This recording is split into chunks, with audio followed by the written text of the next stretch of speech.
Աղթամարտուր տուրիստական ընկերությունը սիրով ձեզ է առաջարկում տպավորիչ ու գունեղ ճամփորդություն դեպի Արևոտ Եգիպտոս, Մարսալամ, Շարմ էլ-Շեյխ, Հուրգադա։ Դիմավորեք 2022 թվականը Եգիպտոսի լավագույն հյուրանոցներում մեզ հետ միասին։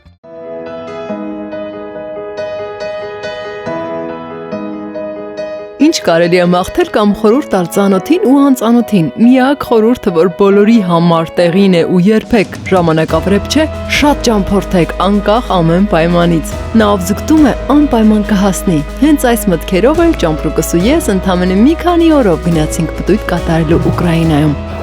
Ճամփրուկս ու ես Ուկրաինայում ենք, Կիևում, եւ իհարկե որտեղից սկսել հաղորդումը, բնականաբար հենց այնտեղից, որտեղ սիրո խոստովանություն է արվում ամբողջ Ուկրաինային։ Ես սիրում եմ Ուկրաինան։ Եվ մենք մտածեցինք, եթե մեր հեռուստադիտողները մեզ դիտում են այս եղանակին եւ մրսում են, ուրեմն մենք եւս պետք է զրկենք մեզ տաք երկրներ գնալուց եւ գնանք մի այսպիսի հրաշք երկիր եւ քաղաք։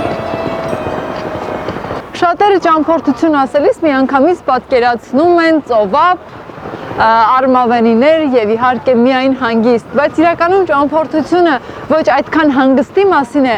այլ ինքները ձեզ ճանաչելու, նոր փողոցներ, նոր շինություններ եւ նոր մշակույթներ եւ ամենակարևորը նոր մարդկանց հետ ծանոթանալու մասին է։ Եվ այսպես, որպես փորձառու զբոսաշրջիկ, ինչ եմ ես անում, փնտրում եւ գտնում եմ ամենահայտնի կետերը, որոնք տեսնելը պարտադիր է։ Ուկրաինական հեղափոխությունը ամբողջ աշխարհին հայտնի դարձրած վայրը Մայդանը, որը երկար ժամանակ հենց բոլորի շուրթերին էր։ Այստեղ են տեղի ունեցել այն բոլոր դեպքերը, որը այժմյան Ուկրաինայի հիմքն են կառուցել, կարելի է այդպես նաև ասել։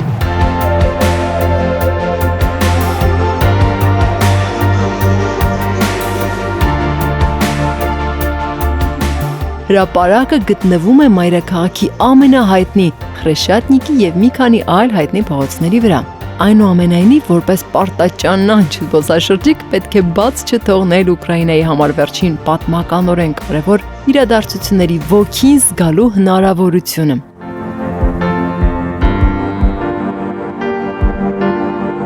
Ամեն քաղաքի հետևում կա մի առասպել եւ Կիևի դեպքում իրական պատմական տվյալները հազվադեպ չեն, որ կապվում են ու խճճվում առասպելների հետ։ Կիև անունը կապվում է քաղաքի միֆական հիմնադիր Կիի հետ, հիմնադրվել է մոտ 6-7-րդ դարերում։ Մինչև 1132 թվականը եղել է Կիևյան Ռուսիայի քաղաքական, տնտեսական եւ մշակութային կենտրոնը, դե իսկ հետո ենթարկվել է մոնղոլ թաթարների ավերածություններին։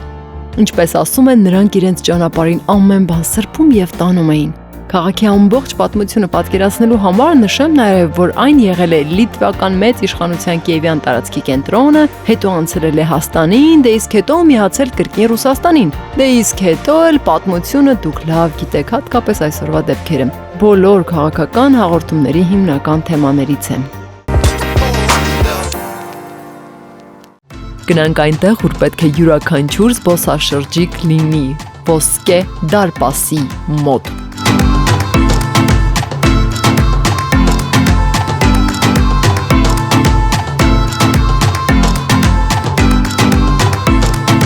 Ինչպես բոլոր եվրոպական քաղաքներում, շաբաթ օրը շատ մարդիկ կան, զբոսնում են եւ զբոսաշրջիկները եւ տեղացիները եւ իհարկե կա հրաշալի երաժշտություն։ Փողոցային երգիչները իրենց տրենդը երբեք չեն կորցնում եւ հատկապես եթե դրանք շատ տաղանդավոր են, որ ուզում ես լսել, նկարել, իսկ փող գցելու հետ կապված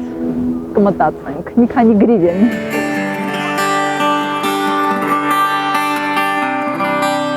Երբևէ կմտածեր Յարոսլավ Իմաստունը, որ իր արձանի տակ այսպիսի նորավոր եվրոպական երաժշտություն է հնչելու։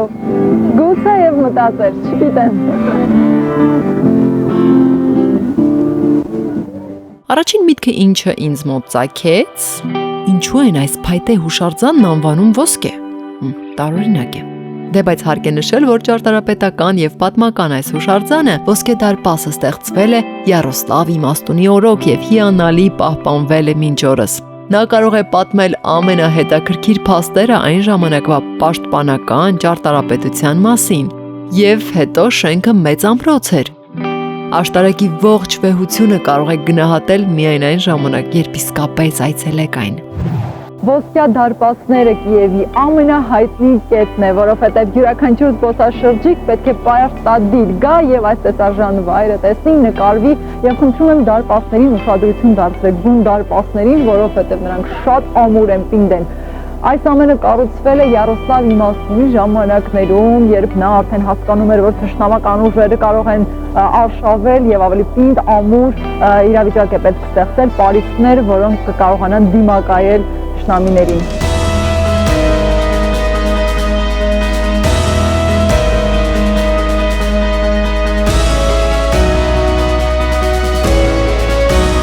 Կիևի ոսկյա դարպասները եղել են հիմնական Կիևի մուտքը եւ ինչն է ամենահետաքրքիրը, իրականում դրանք նույն ձևով են կառուցվել, ինչ ոսկյա դարպասները Կոնստանդնուպոլսի ժամանակակից վերանորոգումը տեղի ունեցել 1982 թվականին, բայց միևնույն է դուք կարող եք տեսնել դրանց վրա միջնադարյան հետք, այսինքն կան որոշակի էլեմենտներ, որոնք պահպանվել են մինչ օրս, միջնադարից ի վեր։ Իսկ թվում է սա ես եմ արել, հենց իմ ձեռքի չափով է, չգիտեմ, ես այստեղ եղել եմ, նախորդ կյանքում գուցե։ Մեկ օր, եթե դուք լինեիք իմ ու ճամպրուկիս հետ եւ փորձեիք Կիևի փողոցներում զբոսնել, ինչ կստացվեր։ Կստացվեր այն, որ դուք կհանդիպեիք այսպիսի հետաքրքիր տեղերի, որտեղ նրանք ստեղծված են իհարկե պատվաստումների համար, չեն կարող չխոսել այդ ամենի մասին, որովհետեւ դա մեր առօրյան է դարձել, այլևս վերջ, մեր իրականությունն է պատվաստում, պանդեմիա, հիվանդություններ եւ այդ ամեն ինչի մեջ ապրել, ստեղծագործել եւ իհարկե փորձել վայելել նաեւ ճամփորդությունները։ Հիմա ինչ է այստեղ շատ հետաքրքիր էր, ինձ դուր եկավ, обнимайся, знакомься и вакцинируйся, ну это самое главное, ինչպես ասում են, ամենակարևորն է, որպեսզի դու տուսույся, живи, այդ ամեն ինչ իրականություն դառնա, պետք է պատվաստվես։ Ինչևէ, մենք արդեն նման խնդիր չունենք, չէ՞։ Քիչ ամունում իրան էլ պատվաստենք եւ վերջ։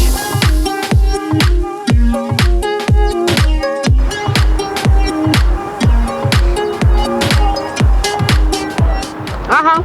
սրանք են Կիևյան փողոցները, ինչպես ասում են, ահա հիմա կանգնած ենք բռնցքամարտիկ, ավելի ճիշտ քաղաքապետ Կլիչկոյի նստավայրում, որտեղ այստեղ ինքն է նստում, այստեղ ապրում է Սվետլանա Լաբադան, մի քիչ ավելի ներքև ամենահարուստ, մի խոսքով միլիոնատերն է Ուկրաինայի, այստեղ իրեն է պատկանում, բավականին հաջող տեղ ենք մենք հայտնվել, ասեմ ձեզ, եւ կարծում եմ այս ամեն ինչը լրացնելու համար ճիշտ ժամանակն է գնալ եւ մի քիչ տաքանալ։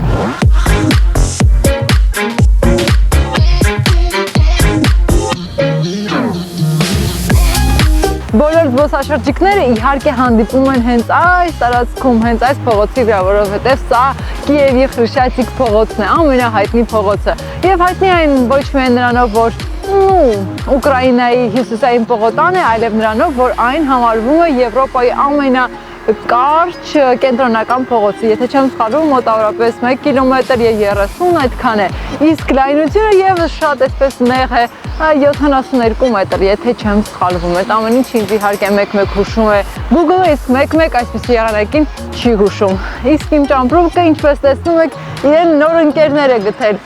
Ես կարծում եմ, որ իսկապես շատ գեղեցիկ է, որ հենց քաղաքի կենտրոնական վայրերում լինում են հենց այդ երկիրը, ազգությունը նկարագրող հստակ պատկերներ, այս դեպքում մարտաններ, հուշարձաններ։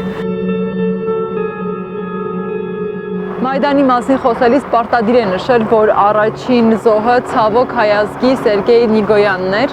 եւ հիշատակում այստեղ կառուցվել է, դրվել է այս հուշարձանը Շնորհակալ Ուկրաինա, այսպես է կոչվում։ Իրականում ուկրաինացիների համար եւ այստեղ ապրող հայերի համար եւս այս հեղափոխությունը իրենք հենց իրենց լեզվով անվանում են պատվի հեղափոխություն։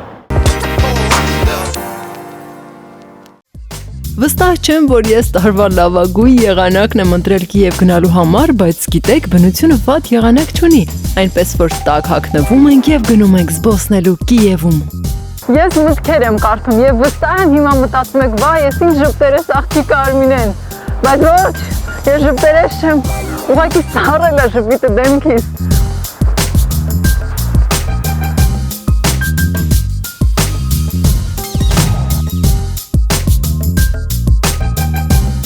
Երբ ցանկանում ենք ծանոթանալ երկրին, պարտադիր մեզ բերում են ցույց տալու հուշարձանները, տեսարժան վայրերը, բայց ես կարծում եմ երկիրը հասկանալու համար պետք է խոսել այդտեղի մարդկանց հետ։ Եվ բնականաբար Ռուսաստանի եւ Ուկրաինայի միջև այդ լարվածությունը ինչ որ հետք թողել է բնականաբար մարդկանց մեջ, բայց ինչու դա հիշեցի, որովհետեւ հետաքրքիր էր այսօր եւ խոսել մարդկանց հետ այդ թեմայի շուրջ եւ նաեւ գտնվել այստեղ այս ահռելի մեծ կամարի առջեւ, ամենահայտնի թերևս տեղերից մեկն է Կիևի եւ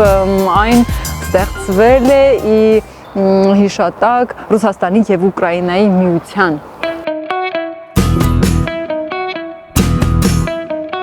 Ժողովուրդների բարեկամության կամարը զարմանալի ճարտարապետական ստեղծագործություն է, որը զարդարում է Խրեշչատի այգին 1982 թվականից։ Տեղացիներն ասում են, որ վերջին դեպքերից հետո կարելի է նկատել բիծ, որն արվել է կամարի վրա։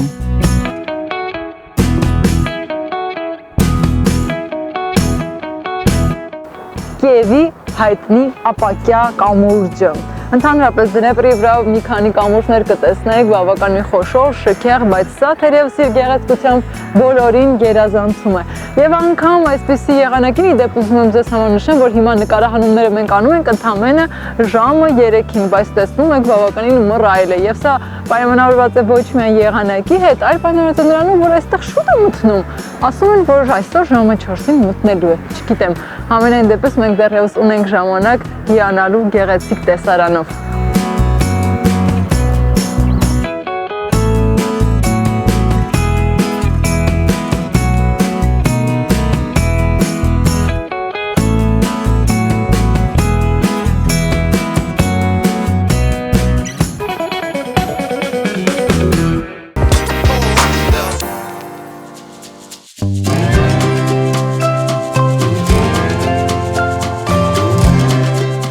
Արդեն երեկո է եւ լավագույն ինչ կարելի անել գնալ եւ գտնել մի տեղ, որտեղ ամեն տիպի ուկրաինական հայտնի ռեստորանները ներկայացված են։ Կան շատ մարդիկ, բարձր տրամադրություն, լավ DJ եւ իհարկե համեղ ուտեստներ։ Բայց դե մենք համեղ ուտեստների հետևից չէ որ եկել ենք, այլ զուտ ուկրաինական խոհանոցի հետևից։ Ինչ եմ անում ես։ Ես նկարում եմ իմ վերջին քաղցած դեմքը, որովհետև պատրաստում եմ շատ համեղ այստեղ սնվել։ Kyiv Food Market-ը հայտնի է նրանով, որ այստեղ լավագույն ռեստորանները մեկտեղվել են եւ բոլորը այստեղ մտնելիս գիտեն մի բան, որ համեղ ուտելու են։ Ես էլ շատ լավ իմանալով, որ ուրբաթ գիշեր է գալու եւ խմելու առիթներ են լինելու, պետք է պատրաստվեմ եւ պատվիրել եմ մաքուր ուկրաինական վարենիկներ։ Ինչպես է դա հայերեն, ես չգիտեմ։ Վարենիկներ, իրենք ամբողջ այդ ուկրաինական համն ու հոտը բերում են։ Պետք է փորձել։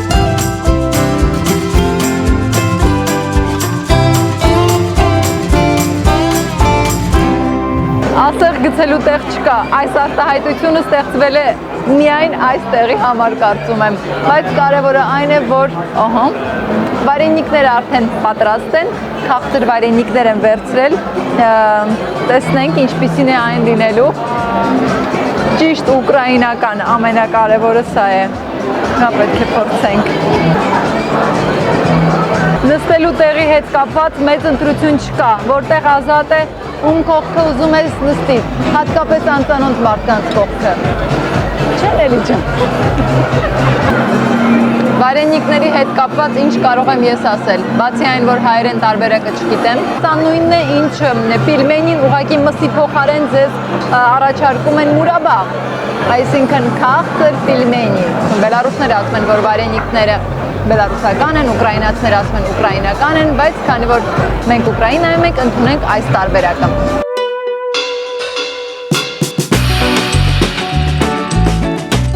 Չգիտեմ ինչի համար են այն բազում պատերազմները խոհանոցի շուրջ, բայց եթե պետք է գնահատենք, ասեմ, ինչ ասեմ, դե վատը չէր, իսկ տեղի առումով կարծում եմ ես չափից դուրս հասուն եմ նման վայրերը վայելելու համար։ Ինձ խնդրում եմ տարեք ավելի քիչ աղմկոտ վայր, որտեղ հնարավոր է հանգիստ նստել եւ մի քանի ուտեստ փորձել։ Դե այստեղ ինձանից կստանա 3։ Վստահ եմ, մի 5-10 տարի առաջ ես իսկապես հիացած կլինեի այս անցուդարձով։ Այժմ այն ինձ հիշեցնում է ճաշարան, մի քիչ էլիտար ճաշարան։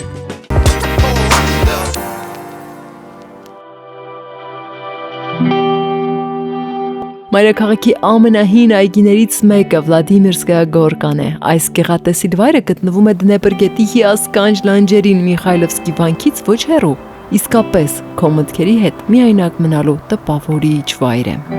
Չկա վատ եղանակ, կա վատ տրամադրություն։ Այնպես որ բարձր պահեք ձեր տրամադրությունը եւ հետևեք ճամպրուկիս ու ինձ։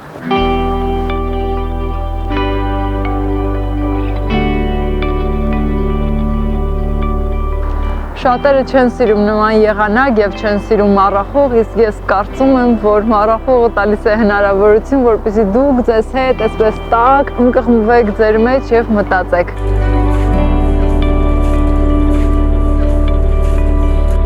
Իդեպ չմոռանաք այցելել նաև Host Vision կա, որը ուղղակի պաշտում են բնակիչները, քանի որ այն հիշեցնում է իրական գեղեցիկ եւ մաքուր եվրոպական քաղաք, հենց այդ հատվածը։ Այն գեղեցիկ է նաև երեկոյան ամբողջովին վառ լույսերով պատված։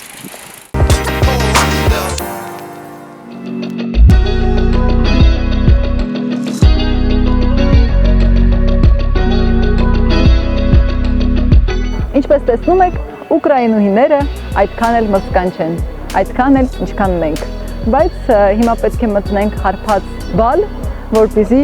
ձեռք բերենք այդ կայունությունը, սրտակայունությունը ինչպես նրանք։ Տեսնենք կստացվի թե ոչ։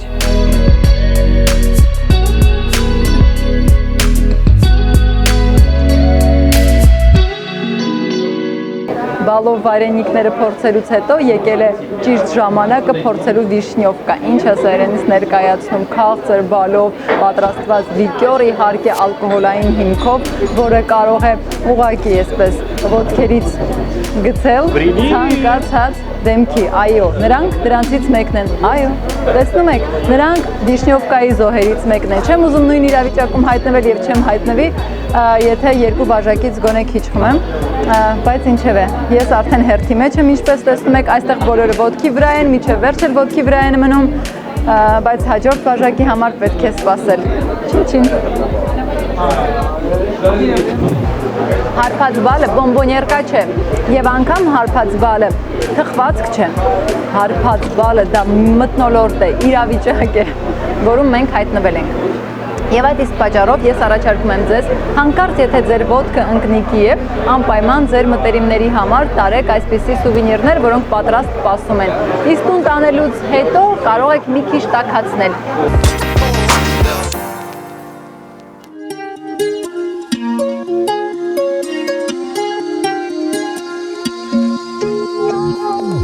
Դե ինչ մնում է օրն ավարտել քաղաքին վերևից նայելով, գիշերային Կիևը շատ գեղեցիկ է։ Հուսով եմ չեք վախենում բարձրությունից, սատանի անիվը հարմար երբեք չի լինում, բայց տեսարանի համար արժեր զրկանքներ կրել։ Եթե դուք ունեք շատ քիչ ժամանակ եւ ունեք ձեր առջև դրված խնդիր ամբողջովին տեսնել քաղաքը, ապա այս տարբերակը երևի թե լավագույն տարբերակն է։ Մինչ ես ձեզ հետ շփվում եմ, խոսում եմ, մենք բավականին այսպես բարձր ենք արդեն գտնվում եւ կարող ենք վերևից տեսնել եւ վայելել գիշերային Կիևը։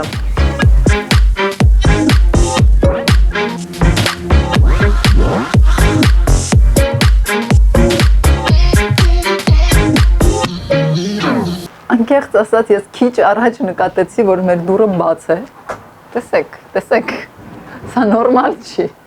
Եվ ինչն է ամենահետաքրքիրը, մենք 5 րոպե արդեն կանգնած ենք եւ չենք շարժվում ու կանգնած ենք ամենաբարձր տեղում։